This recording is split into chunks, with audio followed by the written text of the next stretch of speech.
Hello everybody and welcome to Percussionology. My name is Rob Sullins. One of my goals is to teach percussion with students and teachers in mind. What I'll be doing is using resources from books that I've used in the past or currently using. I'm also looking for questions from you about percussion that you might like an answer to, and those can be sent to percussionology@gmail.com. There'll be a link below. What I'm going to start with first is some general concepts on how to teach beginning percussion. There's tons of great resources out there. Mark Wessels has two great books, Fresh Approach to Snare Drum and also a Fresh Approach to Mallet Percussion.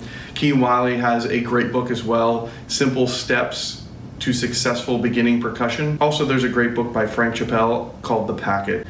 What I'll be doing today is just picking one of the lessons out of a book and kind of going over what I teach my students in class and maybe give some insight to mistakes that students make or just some simple things I do to correct some of the problems that happen in a classroom setting. So I'm going to currently start with Mark Wessels' A Fresh Approach to Snare Drum. I'll be starting in lesson 5 just as a kind of a jumping off point and just going over some basic technique concepts that are introduced in that lesson. One of those being the 4 basic strokes and 2 exercises that he's outlined in his book. So the first thing that I feel that every student needs to know as a beginner percussionist are the 4 basic strokes. The 4 basic strokes are some of the most important concepts that students need to know coming out of beginning percussion or just in percussion in general. Something I do to teach my students to start off is to make sure that they can identify the 4 basic strokes. If you're not familiar with the 4 basic strokes, I'll go over them real quick with you. The first stroke is the full stroke. The full stroke starts in the up position and returns in the up position. This is also at a fortissimo volume and looks like this. The next stroke is the downstroke. The downstroke also starts in the up position, but after striking the pad, returns to a lower position. This is also at a fortissimo volume and looks like this. The next stroke type is the tap stroke. The tap stroke starts in a low position and returns to a low position. This is at pianissimo. The final stroke type is the upstroke. The upstroke starts again in a low position and then strikes the pad and ends in an up position. This too is at a pianissimo volume. So again, to cover, the 4 basic strokes are full stroke, downstroke, tap stroke, upstroke. If your students have a firm grasp of these 4 basic strokes, it's going to make it very easy to go over these next 2 concepts on lesson 5 in the Mark Wessels book. So the first thing that we're going to go over is the exercise Mr. Freeze. The first thing that I do before we even start the exercise is I make sure that my students can identify the 4 stroke types. So what I'll do is I'll go around the classroom and ask for each student to tell me what the stroke type that they would like to identify, and then they'll tell me the position that it's in and then where it ends. So the starting position and the ending position. I will also ask them the volume that goes along with it. So once we've established that, the next thing what I'll do is we will say the exercise as it's written in the book. And in the book, it is written as such. Down, tap, tap, tap, tap, up, down, tap, tap, tap, tap, up.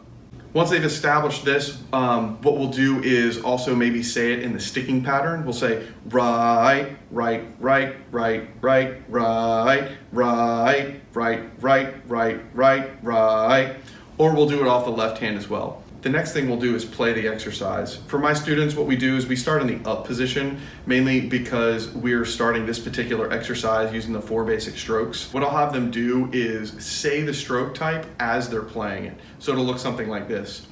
Down, tap, tap, tap, tap, up, down, tap, tap, tap, tap, up, down, tap, tap, tap, tap, up, down, tap, tap, tap, tap, up. Some part of this that you might have to isolate specifically is the downstroke, the very first note. Some things you'll probably run into with some of your students is as follows. 1, you want to make sure that the students are tracking the stick with their eyes.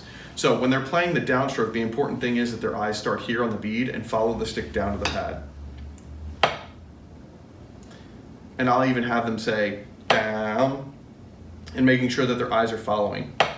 Usually if students are able to track the stick, they can see what they're doing and making sure that they're playing the appropriate heights. The most important here on the downstroke is the stick stops close to the pad.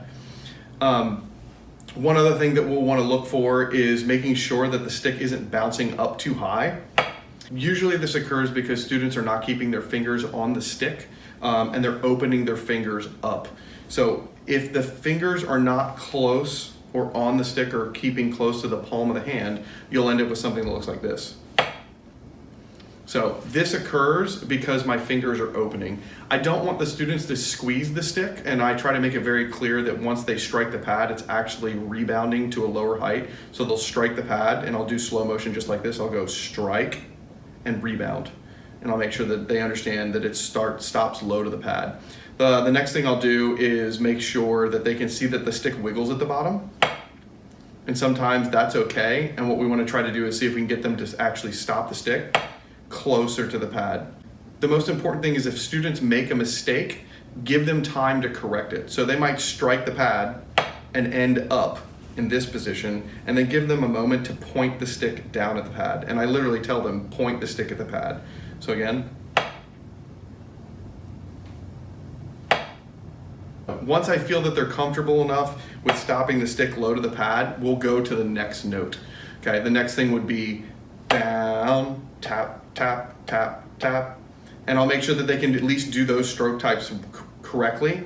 And then the last thing is doing the upstroke. One thing that you want to clarify with students is that the volumes that they're playing are appropriate. I use fortissimo and pianissimo for extremes, so they're going for pretty much the strongest volume and the softest volume when they play on the pad. So they're going down, tap, tap, tap, tap, up. Another thing that's important is when they do the upstroke, that note is also soft. You'll have a lot of students that will want to lift the stick and then try to strike the pad at a louder volume and then play.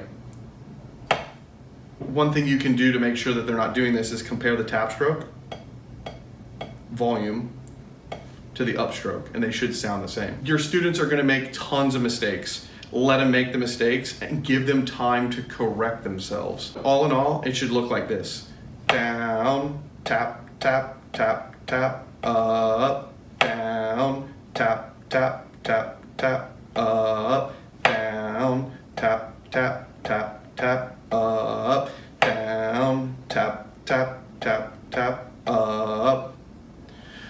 One thing you probably can't see that I'm doing is I have my students tap their foot through all of this, and I make sure that they're always doing it to the pulse that I designate. So in this case, it would be to the quarter note. Okay, so once students have a pretty good grasp of doing the 4 basic strokes and they can play the Mr. Freeze exercise, we can move on to the next one, which is the single paradiddle. An important concept about the paradiddle is allowing the students to understand how the stroke types work and then also applying the correct stickings. So what I usually do is, instead of going through the process like I did with Mr. Freeze, I'll actually have the students play along with me and try to do the stroke types as we play. So we will start with the right hand in the up position, and we'll start with the left hand in the down position. And I'll literally have the students go and sit there and say, okay, play the first note and do a downstroke. And I'll have them all play it. It's not together at all. The next thing is play your left hand and do an upstroke. They'll all do that. And the next thing we'll have is 2 tap strokes, and we'll go tap, tap. And then I will do this multiple times until I feel like everybody understands it is not in time. So again, down, up, tap, tap. And I'll be looking around the room at this point and making sure that everybody's following me. I will only go as fast as every student plays each individual note correctly before I move on to the next note. Once I feel pretty confident with them playing the stickings and using the stroke types, I'll actually put it in time. So I'll sit there and have them say it with me. Okay, we're gonna say it together, and we're gonna go down, up, tap, tap, and we'll stop there and make sure, again, I'll be watching and making sure that everybody's doing the same thing. I'll say reset, right stick up, left stick down. Make sure you're pointing that left stick down at the pad so they have this nice slope to it, okay? Do the same thing again. Ready, go, down, up, tap, tap. Once that I feel that they're pretty comfortable with doing that, I'll move to the left hand. Left hand up, right hand down. Same thing, downstroke, upstroke, tap stroke, tap stroke. Same concept again. Once I feel that everybody's pretty much got what's going on, I'll start with the left hand, same thing. Ready, go, down, up, tap, tap. Again, going back to the Mr. Freeze exercise, it'll be really important that they're tracking the sticks with their eyes and making sure that they're playing the low sticks low enough and that they're pulling that right stick up. Once they can do 2 paradiddles individually, right and then left, then I'll tell them we can put it together. So we'll start with go back to the right stick up, left stick down. Ready, go, down, up, tap, tap, down, up, tap, tap. And we'll just do that much until we can get that much together. I'll tell them, I'm like, okay, now we're back at the beginning, and I'll have them do 4 paradiddles together, and it will be that slow. Down, up, tap, tap, down, up, tap, tap, down, up, tap, tap, down, up, tap, tap. Again, making sure we're checking our sticks, and I'll give students time to make sure that they fix everything before I let them relax. An important thing to understand about the paradiddle and both of these exercises is ingraining the 4 basic strokes.